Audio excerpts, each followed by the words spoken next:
आज देखिए हम जो टेस्ट ले रहे हैं आपका यूपीएससी, आईएएस और यूपीपीसीएस 2023 प्रारंभिक परीक्षा के टेस्ट सीरीज के अंतर्गत आज जो टॉपिक है हमारा वो है रियासतों का एकीकरण। या जिस समय हमारा देश आजाद हो गया था उस समय रियासतों के सामने क्या विकल्प थे वो सारा डिस्कस हुआ। इसके अंतर्गत जो है वो देख लीजिए, इसमें जो है तो उसका ही हमने एक टेस्ट बना दिया आज रियासतों पे। देखिए अब रियासतें देखिए, मतलब कहते हैं इसको हम जो है रजवाड़ों का विलय या रजवाड़ों का कैसे ये रियासतें थी उनका विलय कैसे हुआ, क्या उनके पास विकल्प थे। मतलब जो है उस समय 3 विकल्प रखे गए थे। एक विकल्प जो था हमारे पास पाकिस्तान में मिल जाए, दूसरा विकल्प भारत में मिल जाए, तीसरा अपने को ऑटोनोमस रखे या स्वतंत्र रखे। इन तीनों विकल्प में थे भारतीय रियासतों को एक चुनना था जो है, जिसमें हमारे जो है सरदार वल्लभ भाई पटेल बहुत ही होशियार थे। वो अधिकतर रियासतों को भारत में शामिल कराने में काफी सहायक सिद्ध हुए, यानी काफी को उन्होंने रियासतों को मिला दिया जो है। अब देखिए इसके अंतर्गत जो पहला जो क्वेश्चन है वो है हमारा, पहले अवसर पर भारत के प्रधानमंत्री की नियुक्ति की थी, यानी फर्स्ट टाइम की बात हो रही है। जिस समय हमारा देश आजाद हुआ था उस समय भारत के प्रधानमंत्री की नियुक्ति किसने की थी। अब इसमें देखिए A governor general, B British सम्राट, C Mahatma Gandhi, D viceroy. अब देखिए इसमें जो है वो आंसर बनेगा आपका ए। इसमें ए आंसर बन जाता है इसका जो है। अब इसमें क्योंकि गवर्नर जनरल लिखी थी, देखिए आप जो है। अब देखिए जो है 15 अगस्त 1947 को स्वतंत्र भारत के प्रथम गवर्नर जनरल के रूप में लॉर्ड माउंटबेटन की नियुक्ति हुई और जिन्होंने जवाहरलाल नेहरू को स्वतंत्र भारत का प्रधानमंत्री नियुक्त किया और उनको शपथ दिलाई।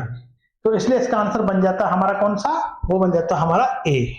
नेक्स्ट देखिए हमारा जो है यानी कि यह है भारत व पाकिस्तान के बीच 1950 में नेहरू लियाकत समझौता के मुद्दे के हल के लिए हस्ताक्षरित किया गया था। अब देखिए इसमें जो है ए सिक्योरिटी ऑफ माइनॉरिटीज या अल्पसंख्यक की सुरक्षा, रजवाड़ों का विलय, सीमा का विवाद, या फिर यह है डी में है सीमावर्ती क्षेत्रों की आर्थिक विकास। अब देखिए इसका आंसर बनेगा हमारा सिक्योरिटी ऑफ माइनॉरिटीज या फिर यह है अल्पसंख्यक की सुरक्षा। आंसर बन जाता है हमारा इसमें ए। अब एक कैसे बन जाता है देखिए हमारा जो है, अगर हम बात करते हैं 8 अप्रैल 1950 को भारत और पाकिस्तान के प्रधानमंत्रियों के बीच अल्पसंख्यक की सुरक्षा के सवाल को सुलझाने के लिए एक संधि हुई जिसे हम नेहरू लियाकत समझौते के नाम से भी जानते हैं या जाना जाता है। हिंदू संप्रदायों द्वारा इस समझौते का अस्वीकार कर दिया गया और बंगाल के 2 कैबिनेट मंत्री श्याम प्रसाद मुखर्जी और केसी नियोगी ने मंत्रिमंडल से विरोध के स्वरूप त्यागपत्र दे दिया था। इसका विरोध किया, मतलब है त्यागपत्र दे दिया। हालांकि देश के अंदर यह समझौता बहुत ही आसानी से मान लिया गया क्योंकि इसे सरदार पटेल का पूर्ण समर्थन प्राप्त था। देखिए मैंने पहले कहा था उस समय जो है हमारे सरदार वल्लभ भाई पटेल जो है बहुत ही अच्छी फॉर्म में थे, बहुत अच्छी पावर में थे। अब देखो यह है मतलब यह है जैसे मैंने पहले बताया है कितनी रियासतों को इन्होंने भारत में एकीकरण में करा लिया, या बहुत सारी रियासतों को भारत में मिलवा दिया जो है। अब देखिए इसका आंसर बना हमारा ए, ये आंसर हो गया ए। नेक्स्ट क्वेश्चन नंबर 3 देखिए हमारा, त्रावणकोर में कांग्रेस ने त्रावणकोर राज्य के जिस दीवान की स्वेच्छाचारी सरकार के विरुद्ध सविनय अवज्ञा आंदोलन आरंभ किया था वे थे। अब देखिए इसमें देखिए, अब इसमें देखना इसमें कौन सा आंसर देखिए आप जो है। अब इसका जो आंसर देखिए आपका जो है ए सीपी रामास्वामी अय्यर, बी जेबी कृष्णा स्वामी, सी पी के वारियर, डी भास्कर नायर। अब देखिए इसका आंसर बनेगा सीपी रामास्वामी अय्यर, यानी आंसर बनेगा ए। अब देखिए इस क्वेश्चन के अंतर्गत हम बात करते हैं, देखिए हमें जो है भारत की आजादी सुनिश्चित हो जाने के बाद हैदराबाद, भोपाल, त्रावणकोर जैसी रियासतों के दीवान या महत्वाकांक्षी शासक पहले की भांति स्वेच्छाचारी बने रहने का सपना देख रहे थे। वर्ष 1946-47 ईस्वी के मध्य जिन रजवाड़ों का विलय भारत में हुआ, उनका श्रेय सरदार वल्लभ भाई पटेल को दिया जाता है। अब देखिए सरदार वल्लभ भाई पटेल जो है एक मतलब जो है अच्छी फौज थे, उनका मतलब जो है सरदार वल्लभ भाई पटेल के साथ में जो है पीवी रामास्वामी अय्यर के विरुद्ध सविनय अवज्ञा आंदोलन शुरू किया गया था। अब देखिए इसका आंसर जो बन जाता है हमारा जो है ए आंसर हो गया। नेक्स्ट, स्वतंत्रता के पश्चात प्रिवी पर्स यानी प्रिवी पर्स किससे संबंधित था? अब देखिए प्रिवी पर्स का मतलब देखिए आप जो है बहुत इंपॉर्टेंट रहता है, जो है हमेशा पूछा जाता है। प्रिवी पर्स जो संबंधित था वो जो है ये देखिए हमारा वो पूर्व राजा से यानी फॉर्मर किंग से संबंधित था। प्रिवी पर्स जो है कहते हैं जो है। अब देखिए जो है प्रिवी पर्स की अगर हम बात करते हैं, प्रिवी पर्स राज्य परिवारों को प्राप्त विशेषाधिकार से संबंधित था। इन विशेषाधिकार के तहत ऐसे राज्य परिवारों को पेंशन तथा अन्य लाभ प्राप्त होते थे। पूर्व प्रधानमंत्री इंदिरा गांधी के काल में 26वें संविधान संशोधन द्वारा राज्य परिवारों को प्राप्त होने वाले इस प्रिवी पर्स को समाप्त कर दिया गया था। यानी प्रिवी पर्स का मतलब समझिए आप जो है क्या है हमारा, वह है पूर्व राजा या फॉर्मर किंग, यानी बी आंसर बन गया इसका जो है। नेक्स्ट, सत्ता हस्तांतरण और भारतवर्ष का विभाजन दोनों कुल मिलाकर कितने दिनों में पूर्ण किया गया था? देखिए यानी कि सत्ता हस्तांतरण और भारतवर्ष का विभाजन दोनों कुल मिलाकर कितने दिन में पूर्ण किया गया था? अब इसका आंसर बना है वो था हमारा 74 डेज, यानी कि बी आंसर है इसका। देखिए अब वहीं पर देखिए सत्ता हस्तांतरण और भारतवर्ष के विभाजन दोनों कुल मिलाकर 74 दिनों में पूर्ण हुआ था। 3 जून की योजना मुख्यतः भारत विभाजन की योजना थी। देखिए जो 3 जून या उसे माउंटबेटन योजना या मनबाटन योजना भी कहते हैं जो है। भारत में को अंग्रेजों द्वारा सत्ता हस्तांतरण 15 अगस्त 1947 को किया गया और अतः 3 जून से 15 अगस्त तक कुल अवधि जो थी यानी ये समझ लीजिए 74 दिन थी। देखिए अगर हम 15 अगस्त की बात करते हैं, 15 अगस्त से लेके यानी हमारा जो है 3 जून से लेके 15 अगस्त तक, यानी अगर हम जून में देखते हैं 28 दिन तो जून में लगा लीजिए आप जो है, 31 दिन आप जुलाई में लगा लीजिए, अगले 15 दिन को जोड़ दीजिए तो ये 74 डेज बनते हैं या 74 दिन बनते हैं। इसका आंसर हमारा बन गया बी आंसर। नेक्स्ट, जम्मू एवं कश्मीर भारत का अभिन्न अंग बना। देखिए जम्मू एवं भारत का बनेगा, ये बनेगा 26 अक्टूबर 1947, ये बनेगा सी आंसर। इसका बना हमारा सी आंसर। देखिए अब देखिए अगर हम बात करते हैं जम्मू कश्मीर पर पाकिस्तान ने 22 अक्टूबर 1947 को हमला कर दिया।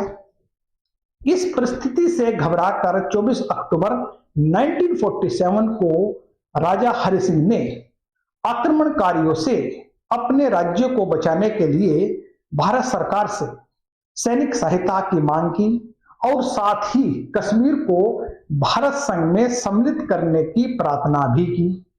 26 अक्टूबर 1947 को हरि सिंह द्वारा अधिमिलन पत्र पर हस्ताक्षर किए गए, जिसके परिणाम स्वरूप जम्मू कश्मीर राज्य भारत संघ का अभिन्न अंग बन गया है। तो देखिए इसमें देखिए हमारा जो है आंसर बनेगा सी। नेक्स्ट, सत्ता हस्तांतरण के समय निम्नलिखित राज्यों में से एक में कांग्रेस दल का पूर्ण विकसित संगठन था। अब उसमें देखिए हमारा देखिए वो है देखिए हमारा मैसूर या सी आंसर देखिए, यानी कि मैसूर में सत्ता हस्तांतरण के समय एक कांग्रेस दल का पूर्ण विकसित संगठन था। इसका बनेगा आंसर सी। अब देखिए हम जो है सत्ता हस्तांतरण की बात करते हैं। सत्ता हस्तांतरण में देखिए आप जो है इसमें जो है मैसूर राज्य में जो है देखिए आप जो है रियासत में कांग्रेस दल का पूर्ण विकसित संगठन था। हैदराबाद, मैसूर, कश्मीर जैसी रियासतों का आकार तो कई यूरोपीय देशों के बराबर था। रियासतों में एक सामान्य बात यह थी कि ये कांग्रेस ये सभी अंग्रेज हुकूमत की संप्रभुता को मानते थे। मैसूर, हैदराबाद, बड़ौदा, जामनगर, इंदौर, नवनगर और काठियावाड़ और दक्कन की रियासतें में राज्य जन कॉन्फ्रेंस का गठन हुआ था। यानी किसका हुआ था? जन कॉन्फ्रेंस का गठन हुआ था। वहीं पर देखिए कांग्रेस ने 1920 के नागपुर अधिवेशन में एक प्रस्ताव पारित करके रियासतों के राजाओं से तुरंत उत्तरदायी सरकार के गठन की मांग की।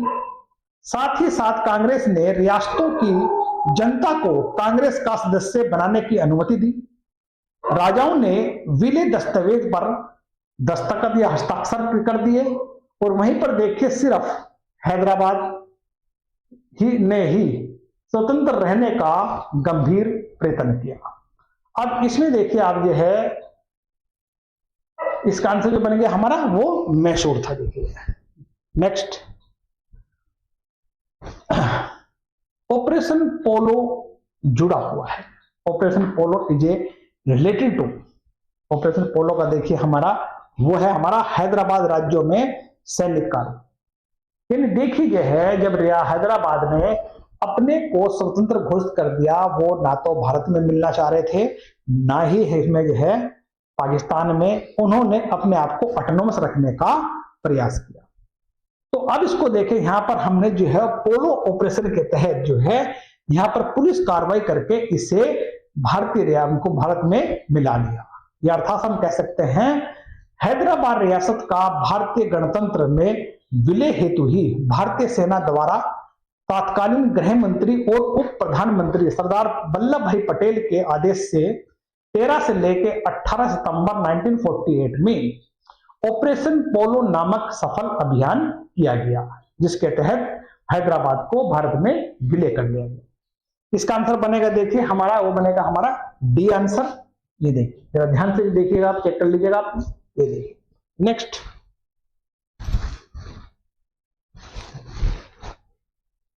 ऑपरेशन पोलो निम्नलिखित देशी रियासतों में से किस एक के भारतीय संघ में सम्मेलन से संबंधित है? देखिए समझो को तो ये बनेगा हमारा हैदराबाद यानी कि डी। इससे पहले क्वेश्चन मैंने डिस्कस ही किया आपके साथ। नेक्स्ट, किस कारण 26 अक्टूबर 1947 ईस्वी भारतीय इतिहास की एक प्रमुख तिथि है? अब देखिए ये है हमारा जो है महाराजा हरि सिंह द्वारा ही अधिमिलन पत्र, यानी हम कह सकते हैं मतलब जो है साइनिंग ऑफ इंस्ट्रूमेंट ऑफ एसेसन जो है ये पर हस्ताक्षर किया जाना, यानी महाराज हरि सिंह द्वारा अधिमिलन पत्र पर हस्ताक्षर किया जाना। अब इसमें देखिए हमारा देखिए जो है ये आंसर बन जाएगा ए आंसर जो है, यानी कि 26 अक्टूबर 1947 भारतीय इतिहास में एक प्रमुख तिथि जो है वो है महाराजा हरि सिंह द्वारा अधिमिलन पत्र पर हस्ताक्षर किया जाना। आंसर बना हमारा ए आंसर हो गया हमारा। नेक्स्ट देखिए हमारा जो है अब देखिए हमारा जो है निम्नलिखित देशी रियासतों में से कौन यथावत या स्टैंड स्टिल समझौते के पक्षधर थी? अब इसमें देखिए ये थी हमारी हैदराबाद, यानी कि जो है इसका ये आंसर बन जाता है। नेक्स्ट, अन्य रजवाड़ों के भारत में विलय के बाद भी किन 3 राज्यों ने भारत में शामिल होने में विलंब किया? अब देखिए इसमें जो है, अब इसमें कौन कौन थे वो देखिए आप जो है, मैं पहले भी डिस्कस किया था, देखिए आप जो है बात उसमें कौन कौन थे, देखिए हमारा जूनागढ़, हैदराबाद, जम्मू कश्मीर। अब देखिए अगर हम जूनागढ़, हैदराबाद, जम्मू कश्मीर की बात करते हैं, इन तीनों रियासतों ने भारत में शामिल होने का विलंब किया, यानी देरी से हुआ। इसका आंसर बन गया हमारा बी, आंसर बन जाता हमारा, यह बन जाता हमारा बी। देखिए नेक्स्ट आपका यह देखिए हमारा ये बनेगा, निम्नलिखित में से किन 3 राज्यों ने चैंबर ऑफ प्रिंसेस का हिस्सा बनने से इनकार कर दिया? यानी कि जो है मैंने बताया हैदराबाद, जूनागढ़, कश्मीर, यानी ए आंसर जो है। इन तीनों ने जो है, हैदराबाद, जूनागढ़ ने, कश्मीर ने जो है चैंबर ऑफ प्रिंसेस का हिस्सा बनने से इनकार कर दिया। देखिए मतलब देखिए आप जो है चैंबर ऑफ प्रिंसेस मतलब समझिए आप नरेंद्र मंडल या नरेश मंडल भी कहते हैं इसको, या चैंबर ऑफ प्रिंस भारतीय राजाओं की एक अंत परिषद संगठन थी जिसका मुख्य कार्य रियासत के संबंध में अंग्रेजों को सलाह देना था। इसकी स्थापना 1921 में ब्रिटेन के राजा सम्राट जॉर्ज पंचम के शाही फरमान के द्वारा हुई थी। इसके स्थापना का मुख्य जो उद्देश्य था वो ब्रिटिश कालीन भारत की रियासतों को एक विधान मंडल रूपी मंच प्रदान करना था, ताकि ब्रिटिश संरक्षित रियासतों के शासक ब्रिटिश सरकार से अपनी आशाओं और आकांक्षाओं पर बात कर सके। भारत की स्वतंत्रता के समय हैदराबाद, जूनागढ़ और कश्मीर ने हिस्सा बनने से इनकार कर दिया। हैदराबाद रियासत यथावत समझौते के पक्षधर थी। यानी देखिए इसका आंसर जो बन गया हमारा वो ए आंसर बन गया। नेक्स्ट, राज्यों के विलीकरण जिनके नेतृत्व में हुआ वे थे। इन राज्यों के जो विलीकरण है किसके नेतृत्व में हुए वो थे, देखिए हमारा देखिए ये बनेगा आंसर हमारा वो डी, सरदार पटेल, यानी कि सरदार वल्लभ भाई पटेल के नेतृत्व में राज्यों का विलीकरण हुआ या उसमें मर्ज हुए। ठीक है, इसका आंसर बने हमारा D. Next,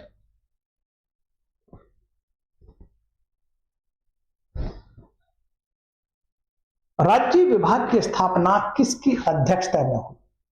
the department of state was established under whose headship. अब देखिए इसमें जो है वो बनेगा आंसर बनेगा देखिए हमारा सरदार पटेल, यानी कि डी, इसका डी आंसर बन जाएगा। सरदार पटेल की अध्यक्षता में राज्य विभाग की स्थापना की गई थी। अब देखिए यहां पर हम बात करते हैं देश का स्वतंत्रता के उपरांत देशी रियासतों के भारत में विलय हेतु 5 जुलाई 1947 को रियासत विभाग या राज्य विभाग का गठन सरदार वल्लभ भाई पटेल की अध्यक्षता में किया गया। सरदार पटेल ने छोटी बड़ी लगभग 562 रियासतों का विलय भारत में किया। इस कार्य में उन्हें महत्वपूर्ण सहयोग जो है वो हमारा वीपी मेनन और लॉर्ड माउंटबेटन ने किया। दिया। अब देखिए इसका आंसर बना हमारा ये डी बन गया हमारा। नेक्स्ट, अब इसमें देखिए कथन कारण है, देखिए हमारा बात जो है, अब इसमें देखिए अंग्रेज द्वितीय विश्व युद्ध में निर्बल हो चुके थे। देखिए सबसे पहले तो अंग्रेजों ने भारत को 1947 ईस्वी में स्वतंत्रता प्रदान की।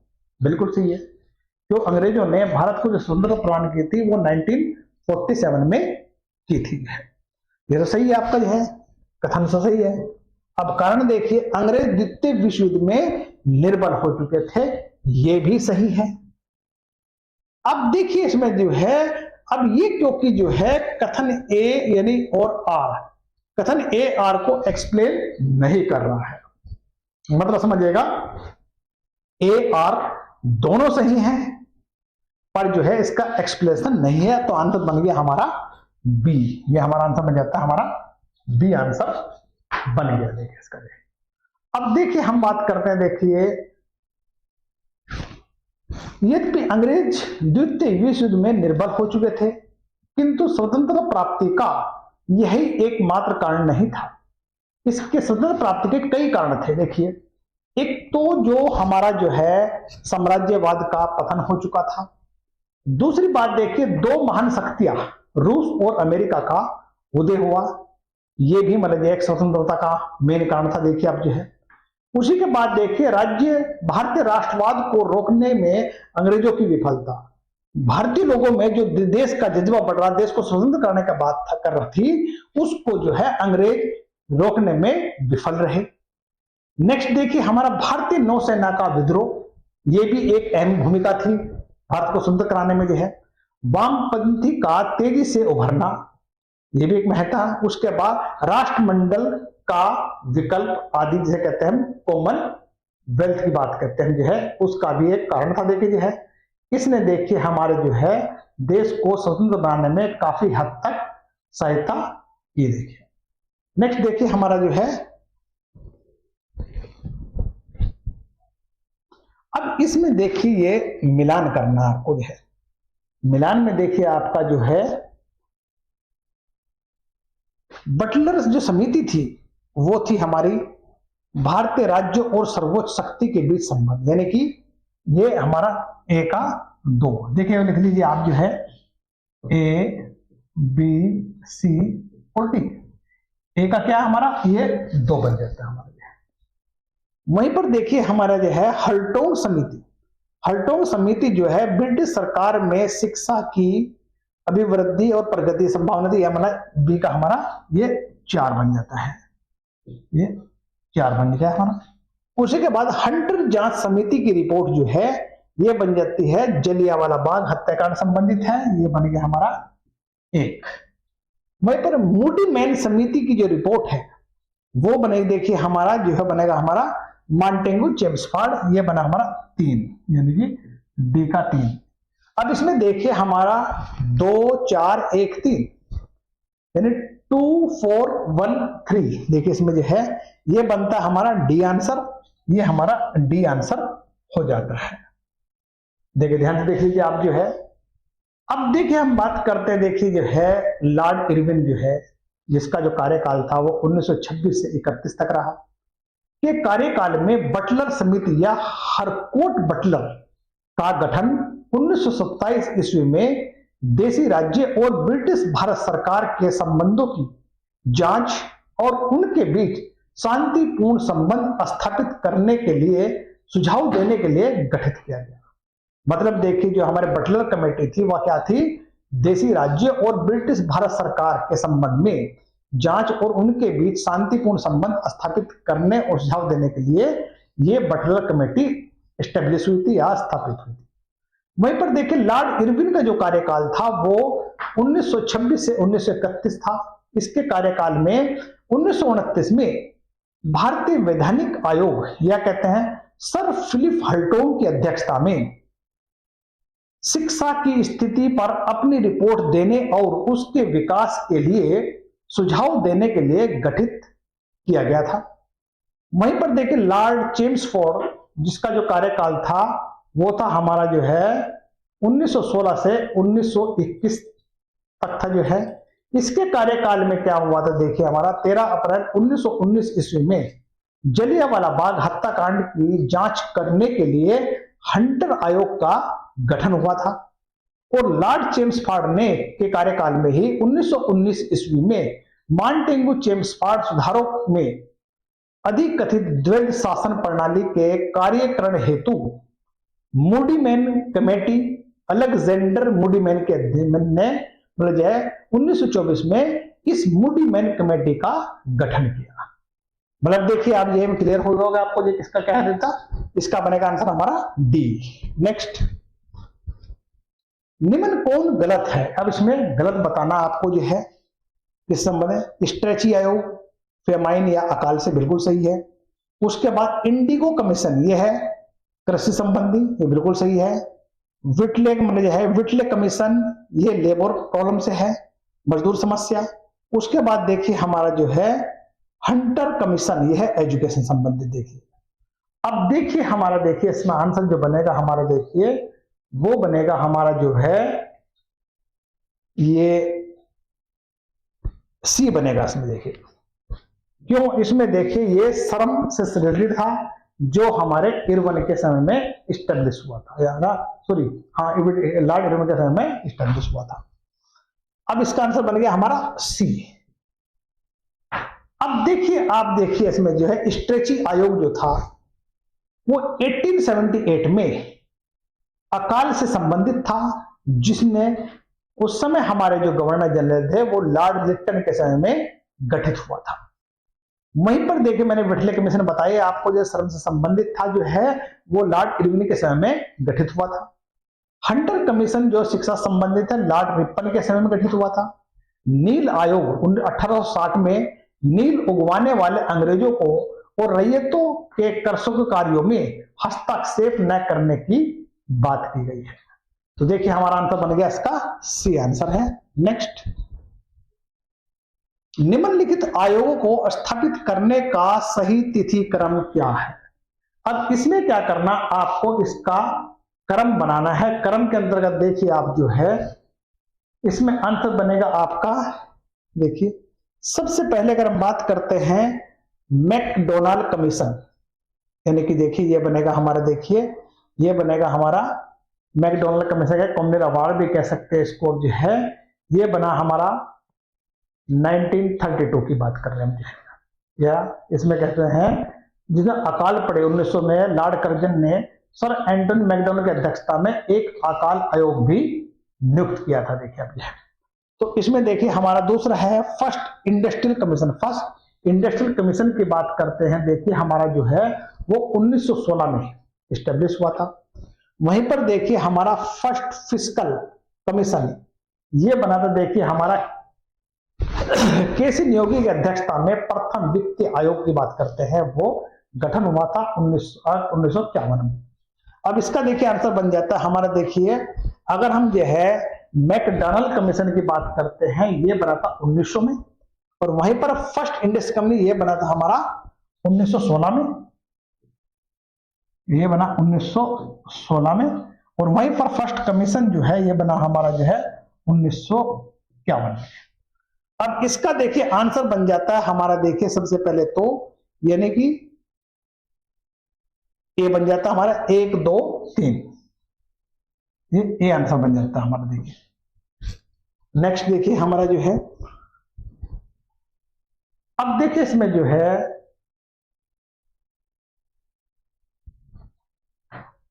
निम्नलिखित कालक्रम अनुसार व्यवस्थित कीजिए और नीचे दिए गए कोड का सही उत्तर दीजिए। इसमें भी आपको जो है क्रम बनाना है, कौन कौन से क्रम होगा। अगर हम अगस्त ऑफर की बात करते हैं, ये कौन सा है 1940 का, क्लियर हो गया आपको ये है। उसके बाद जो है क्रिप्स मिशन या फिर मंत्रिमंडल की योजना जो है, कैबिनेट में मंत्री मिशन जो है, ये हमारा देखिए जो है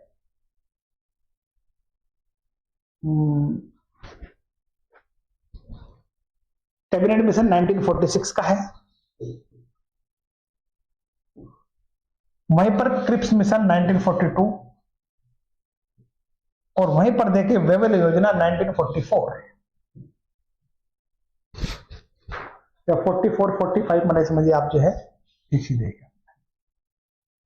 अब इसका देखिए सीक्वेंस बना दीजिए आप जो है, इसका बन गया हमारा सी, यानी हमारा सी आंसर बनेगा।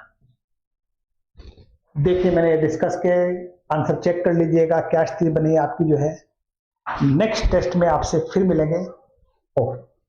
देखिए अगर हम बात करते हैं आईएएस बनना या पीसीएस बनना, बहुत सिंपल है। देखिए पढ़ने को तो सारे बच्चे ही पढ़ते हैं, पर सफल कौन से बच्चे होते हैं ये थोड़ा देखना आपको जो है। देखिए सफल वही होते हैं जिन बच्चों को पढ़ने के अलावा पढ़ाई को मेंटेन करना आता है, बहुत सारे बच्चे क्या करते हैं 10-10 11-11 पढ़ते हैं, पढ़ते रहते हैं, जैसे मान सीक्वेंस बनता होना जो है, पहले जैसे मान लीजिए स्टेप बाय स्टेप पहले हिस्ट्री पढ़ते हैं, फिर ज्योग्राफी पढ़ रहे हैं, क्योंकि वो मेंटेन नहीं कर पाते जो है। इससे क्या होता, हम मेहनत तो बहुत कर रहे हैं और हमें आउटपुट नहीं आता। तो देखिए सबसे पहले जब पढ़ते हैं, पढ़ने के साथ में उसे मेंटेन करना भी सीखिए। मेंटेन अगर करना आ गया तो सिलेक्शन बहुत इजी हो जाएगा।